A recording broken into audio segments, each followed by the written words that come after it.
Hey, Ron, congratulations on such a beautiful Mustang. Yes. It's weird, an EV Mustang.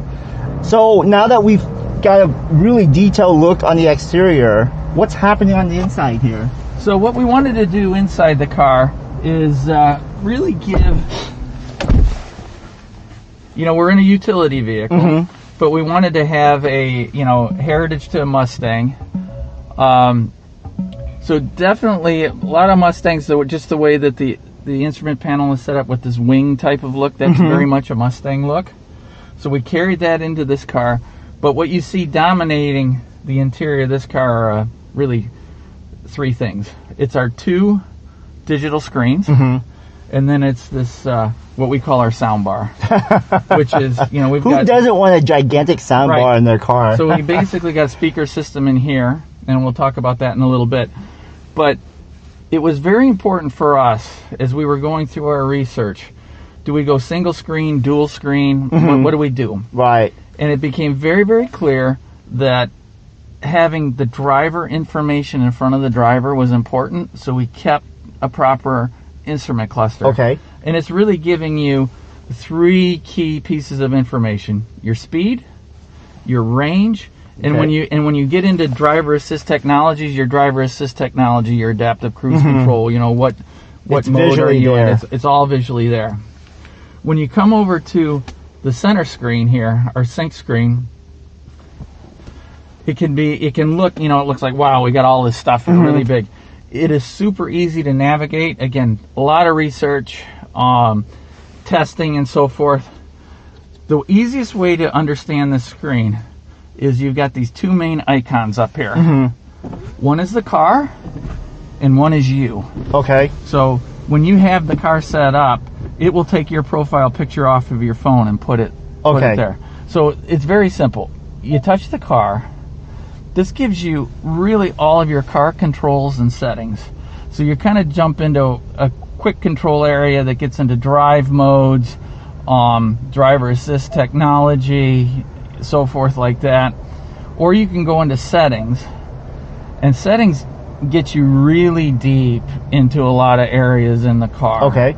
You've got, here's your sound settings, balance and fade, so forth. You have a charge window, you can get into charging and so forth. But the key point is that car is all about the car. Okay. This is really all about you. It's about apps that are on the car, but also apps that you will bring in on your phone, such as CarPlay, or if you're using Waze, or if you're using Spotify or Pandora or something, things that you're bringing into the car. It's also a way to set up your profiles, and the car will start to learn about you based on knowing it's you getting into the car. And again, these windows open and close by just simply hitting that. Okay. So then after that, so you've got this, what I'll call your command center, the top layer, getting into things. This is the main app window here. Okay. Right now it's set up in navigation. Below this main app window are additional apps that are open. Okay. And so you can scroll, and it'll grow to a max of 5. Okay. And can you press and hold to change it? You just tap. You just tap. What I would tell you is you've now initiated, CarPlay is up. Okay. But for illustrative purposes, hit the Sirius XM. So now Sirius XM is going to pull up. And now you know where CarPlay went. So what we have found over time, people use 3 or 4 things. Those 3 or 4 things are going to be populated in the dash cards. So they'll always be at your fingertips, and you'll be able to go in. So does the system, it's kind of like, does it have an AI that understands your most used apps or functions, and it presents it to you? So it's going to know you got in the car. Okay. Over time, it's going to know that you got in the car, and it's going to know the apps that you brought in. Okay. And it will be latched to like the last things that you were using. Got it. Okay. Now, if your wife gets in the car, it's going to know that she got in the car because of her profile, and it's going to latch to what she uses. And is that based on the phone? It's partly based on the phone, because some of the apps like the radio and so forth, those are in the car. it's just what you use. Okay. What you use will end up being kind of always just one touch away. Okay. So what happened here again? I'm back here. You went back. You hit this. Okay, I hit this. So it brought this up. Exactly. And you can launch navigation from it. Like first time you get in a car, you might launch navigation from here. Now navigation will be populated in one of these what we call dash cards down here. I love the fact that Ford has designed this to where, because most of the time when you launch CarPlay, it takes over the entire screen. Right. In this case, you still have all this. Yep.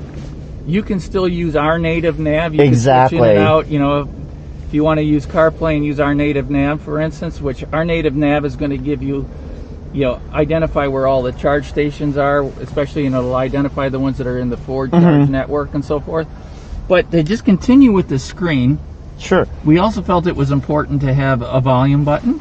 The physical button feels really good. That was the one thing that was really eye-catching for a car that has so many screens and digital and things like that. Yep. Having this really adds a design element to the car.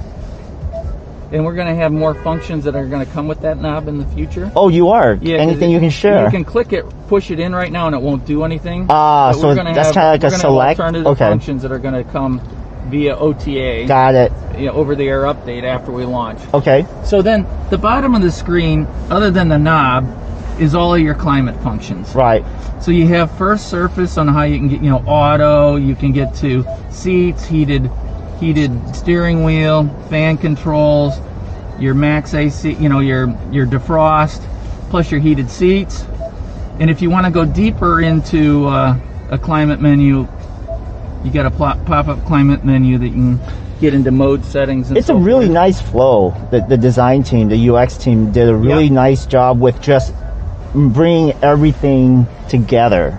I really admire that design element. Well, that's one of the things that we've really been emphasizing really over the last 3 to 4 years was what we call human-centric design, and really understanding what customers, how they actually are going to interface and use different elements of the car. So that's how we designed this touchscreen. It's also the way that we designed the floor console here. So we have a very low and open floor console. This came out of a bunch of human-centric design workshops with real customers all around the world.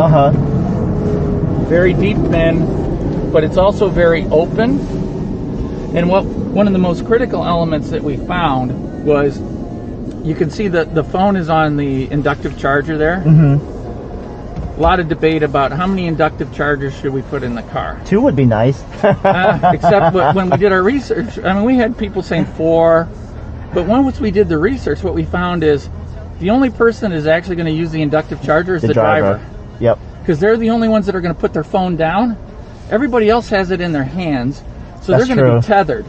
So we've got charge ports in the front and rear for everybody to use. The inductive charger for the driver.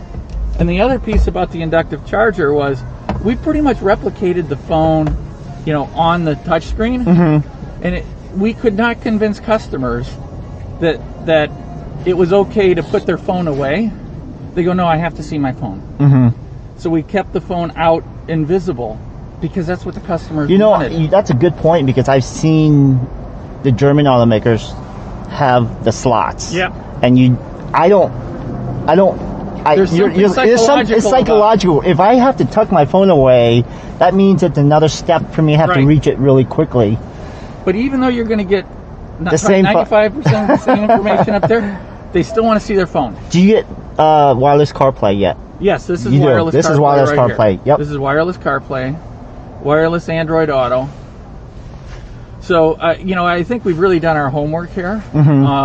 Great interior. I mean, you get a sense for how much headroom you have, especially with this. We have a fixed glass roof that's optional.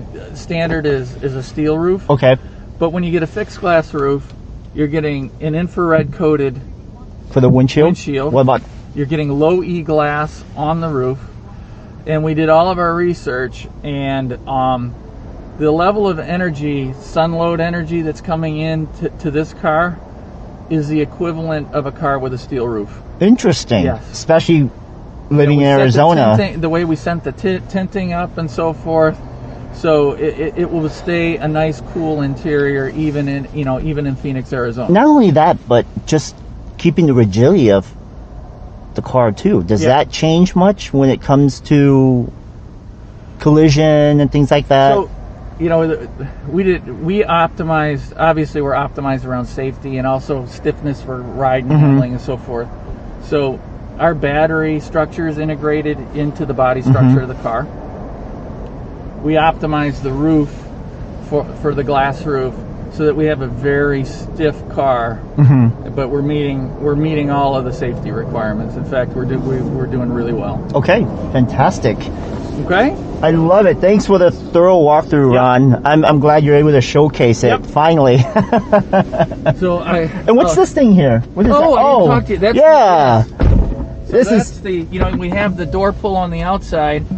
That's an that's an electronic release lever. Is that necessary versus like a button on the outside? Like, would it be easier to just have a button right here? You can execute an E-Latch a number of different ways. What we wanted to do was, so it really only takes like no more than less than a half an inch pull, and you're unlocking the door.